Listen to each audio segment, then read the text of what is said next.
खुशी खबर देले स्टार दंपति ଭିକି କ୍ୟାଟ୍ରିନାଙ୍କୁ ଛୁଟିଲା ଶୁଭେଚ୍ଛାର ସୁଅ। ଚର୍ଚ୍ଚା ବଢ଼ାଇଲା ଭିକି କୌଶଲଙ୍କ ପୋଷ୍ଟ। ବଲିଉଡର ନାମୀଦାମୀ ଷ୍ଟାର ଦମ୍ପତି କ୍ୟାଟ୍ରିନା କୈଫ୍ ଏବଂ ଭିକି କୌଶଲ ବିବାହର 4 ବର୍ଷ ପରେ ସେମାନେ ମାତା ପିତା ହେବାର ସୌଭାଗ୍ୟ ଲାଭ କରିଛନ୍ତି।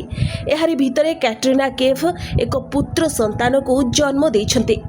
7 ନଭେମ୍ବରରେ ଅର୍ଥାତ୍ ଆଜି ଏହି ଖୁସି ଖବରକୁ ଦମ୍ପତି ନିଜ ସୋସିଆଲ ମିଡିଆରେ ପୋଷ୍ଟ କରି ସମସ୍ତଙ୍କୁ ଜଣାଇଛନ୍ତି ଏବଂ ନିଜର ସନ୍ତାନକୁ ସ୍ୱାଗତ କରିଛନ୍ତି।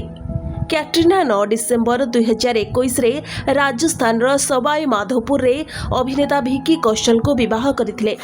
ବିବାହର 4 ବର୍ଷ ପରେ କ୍ୟାଟ୍ରିନା ପୁତ୍ର ସନ୍ତାନକୁ ଜନ୍ମ ଦେଇଛନ୍ତି। 42 ବର୍ଷରେ କ୍ୟାଟ୍ରିନା ମା ହେବାର ସୌଭାଗ୍ୟ ଅର୍ଜନ କରିଛନ୍ତି। ସେ ଗର୍ଭବତୀ ଥିବାର ଖବର ଆଗରୁ ଚର୍ଚ୍ଚା ହେଉଥିଲେ ବି 23 ସେପ୍ଟେମ୍ବର 2025ରେ ସେମାନେ ଏନେଇ ଘୋଷଣା କରିଥିଲେ। ଏହି ଖୁସି ଖବରକୁ ଭିକି କୌଶଲ ନିଜର ଇନଷ୍ଟାଗ୍ରାମରେ ପୋଷ୍ଟ କରି ଲେଖିଛନ୍ତି ଯେ ଆମର ଖୁସିର ମୁହୂର୍ତ୍ତ ଆସିଯାଇଛି। ଆମେ ଆମର ପୁତ୍ର ସନ୍ତାନକୁ ସ୍ୱାଗତ କରୁଛୁ। ଦମ୍ପତିଙ୍କର ଏହି ପୋଷ୍ଟ ପରେ ସୋସିଆଲ ମିଡିଆରେ ତାଙ୍କୁ ଶୁଭେଚ୍ଛାର ସୁଅ ଛୁଟିଛି। କମେଣ୍ଟ ବକ୍ସ ଅଭିନନ୍ଦନ ବାର୍ତ୍ତାରେ ଭରିଯାଇଛି।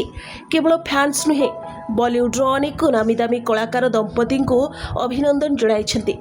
ତେବେ ଅଭିନୟ ଏବଂ ନୃତ୍ୟରେ ନିଜର ସ୍ୱତନ୍ତ୍ର ପରିଚୟ ସୃଷ୍ଟି କରିପାରିଛନ୍ତି କ୍ୟାଟ୍ରିନା। ସେ 4ଟି ସ୍କ୍ରିନ୍ ପୁରସ୍କାର ଏବଂ 4ଟି ଜି ସିନେ ପୁରସ୍କାର ସହିତ 3ଟି ଫିଲ୍ମଫେୟାର ପୁରସ୍କାର ପାଇଛନ୍ତି। ଆଉ ଏବେ ମା ହୋଇଥିବା ବେଳେ ତାଙ୍କ ଜୀବନରେ ଖୁସିର ମୁହୂର୍ତ୍ତ ଆସିଯାଇଛି।